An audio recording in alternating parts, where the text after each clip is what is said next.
In our second case, we have a situation where we had a lab of computers in a very busy school, which was also taking care of a one-to-one implementation. The IT department, as is often the case, was incredibly ill-staffed to handle both the maintenance required for the summer as well as handling this huge implementation of a one-to-one rollout. So you have poorly staffed personnel. Well, what happens? Suddenly they cut corners. They have to in order to get everything done. So it was acceptable practice to have a single network password on all lab computers. There was no formal registration of devices, meaning anybody could bring anything and get it onto the network as long as they knew the password for the Wi-Fi. There's no filtering of websites, so anything could be accessed by any computer. Well, what happened in this situation is a few of the lab computers were used. They got infected with viruses, and those viruses installed spam bots. What that is that means that those computers not only were sending out spam 24/7, but they also were infecting each other. Within a matter of days, all 100 plus lab computers were infected.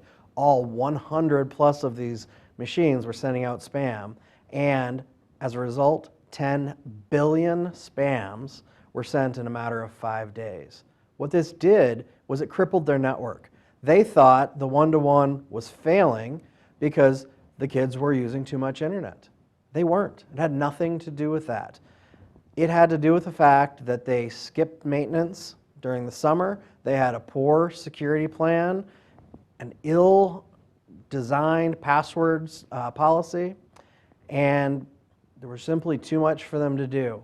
They ended up having to bring in consultants to clean up the mess at great expense, and worse yet, the one-to-one implementation didn't get implemented for weeks after the school year began. So in this situation, we have a few things that could have been done to really mitigate it. First of all, filtering and blocking of non-authorized websites. This seems like common sense, especially in a school environment, which are governed by SIPA, which requires content filtering, but that filtering needs to work. That will keep you out of a lot of the bad places, not everything. So prioritization. Well, we also need to have things such as security passwords that aren't the same. You can't have 100 computers with one password. Once one machine is infected, they're all going to be infected.